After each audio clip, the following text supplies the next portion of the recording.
All right, so as Paul said, I'm not from this beautiful oasis of Vernon. Um, all of our research is being conducted mostly in the southern high plains of Texas, so Lubbock South, but we do have some research that we're conducting where we have a little more irrigation capacity north of Lubbock. But Paul mentioned that we have very similar systems that we're working in, just with less water than you guys.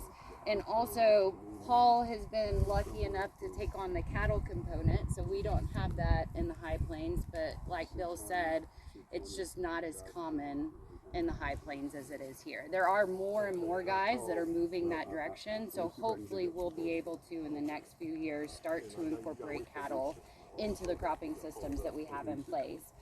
But just a little overview, you'll hear from a couple of our graduate students that are working with us both in Lubbock as well as here.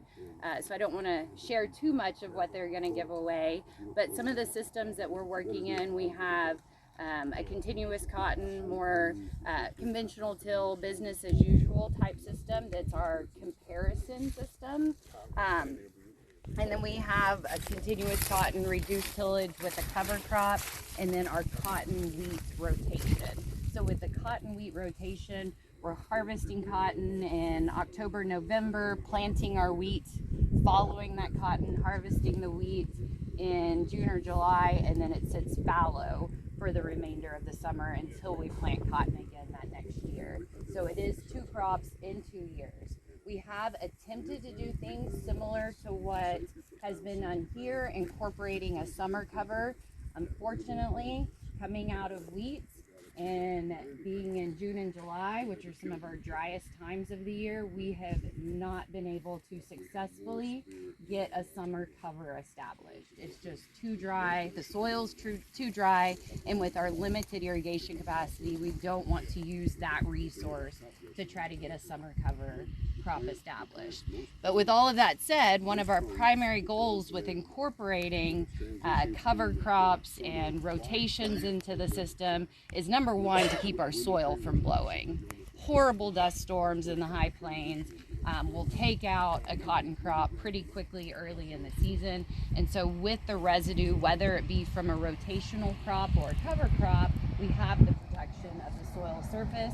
But then secondly, as was mentioned, is to encourage nutrient cycling and to build our soil carbon to a level that it is going to positively impact physical parameters, biological parameters, and chemical parameters of the soil.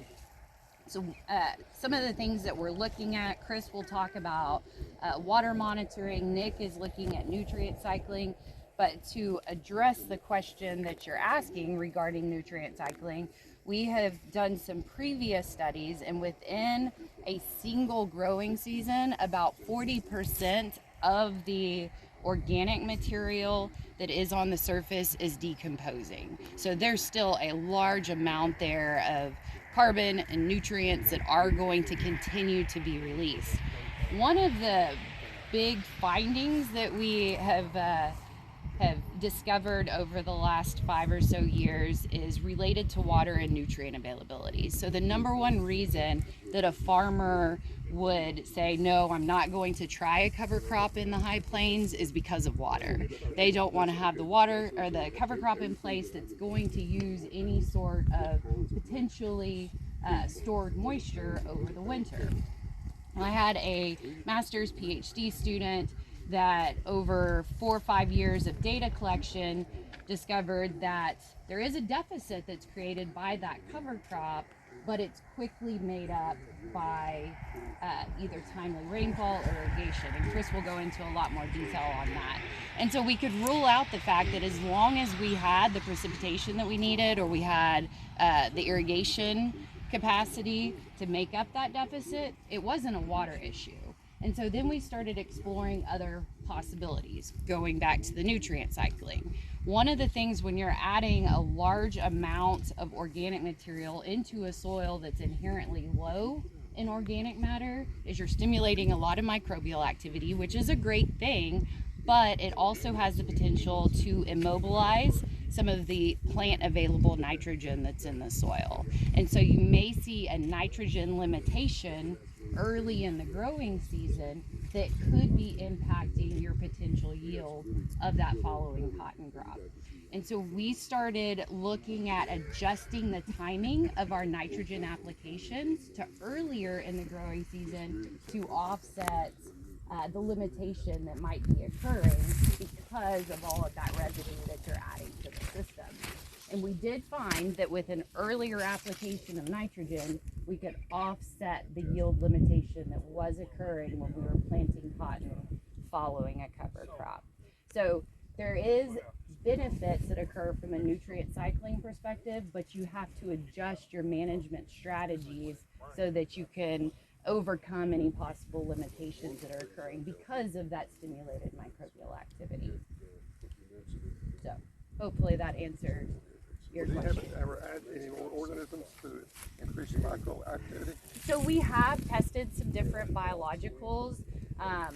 We've worked with several different companies. We have yet to find one that was beneficial to break down the organic material. There was a recent belt-wide project, and this will be our second year of data that we've collected, but it was being conducted across the cotton belt, looking at 13 different products.